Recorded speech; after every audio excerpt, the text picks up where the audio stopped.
I sold drugs for over a decade. For several years, I set up shop early morning in the parking lot of the high school. Some days, the line had already formed by the time I even got there. I sold grams of marijuana wrapped in foil, quarter ounces of marijuana in plastic Ziploc baggies,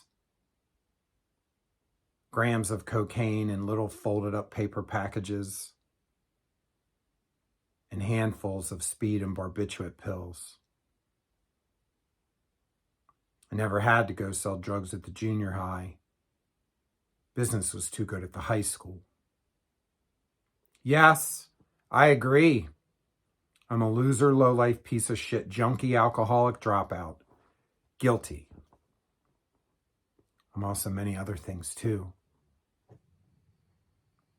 I am part of the problem. I'm also part of the solution. Nowadays, I mentor young adults who are struggling with their poor mental health and substance abuse. I help perhaps as many parents as I do individuals. I'm both an author and podcast host on the subject. I founded 2 nonprofits that serve at-risk children. And I'm a certified peer specialist, trying to help those who cannot help themselves effectively. This issue is a dragon. It's a monstrous problem that knows no predators. Almost every 10 minutes in this country, someone dies of an overdose. More frequently than that, we lose someone to their alcoholism. And far, far too often, someone's life is extinguished by their own hand once the monsters in their head consume them. Addiction's a coping mechanism.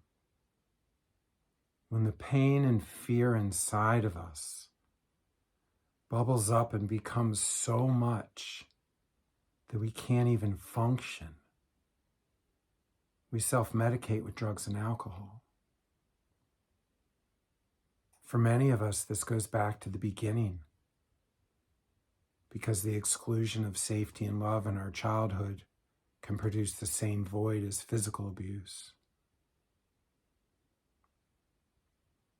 Please let us drop the judgments and blame. Please let us get past addiction as criminal.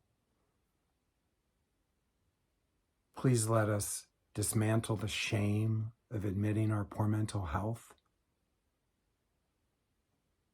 Please let us build an environment of support, supporting those who need it, but not supporting them in the way we think they need it, but supporting them in the way that they want it, because it's very different. Please let us especially support our kiddos and pregnant and young mothers, for them to not be so scared, for them to know that we're there for them, that we'll always be there for them.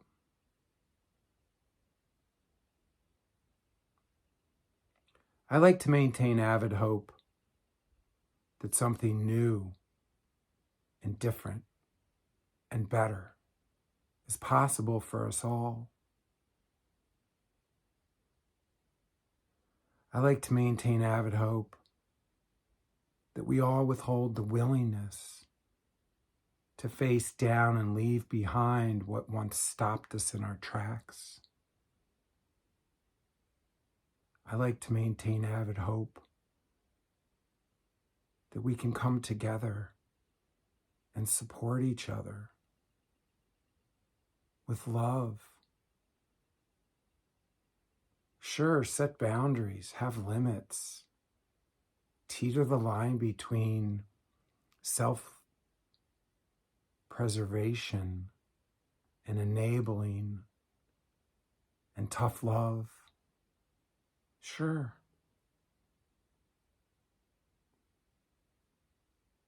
But let's just love them. That's what we need. We just need someone to show up and just be there. Stand beside us. Hold our hand. Don't fix it. Don't tell us what we're doing wrong. Just love us. Just be there for us. There's a legacy phrase that I think we've all heard.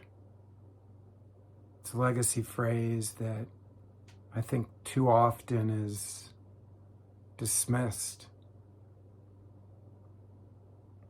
But I think it's a legacy phrase that if it were written up on the wall, we could point to it and say, yeah, that's it.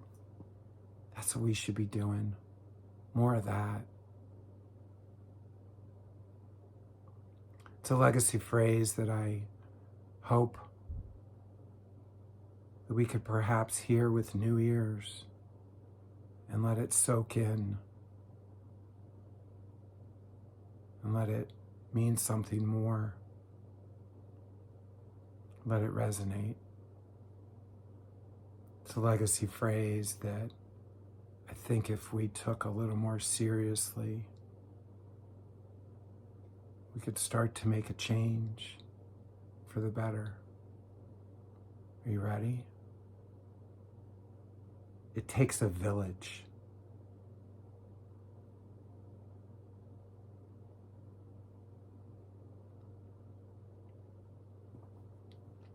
Please share this around, but please add your own comments. Please put in your own introduction. Please share what it means to you. And please let's try to show up for just one person today, for one person this year, to show them we love them and they don't have to be so scared. Thank you.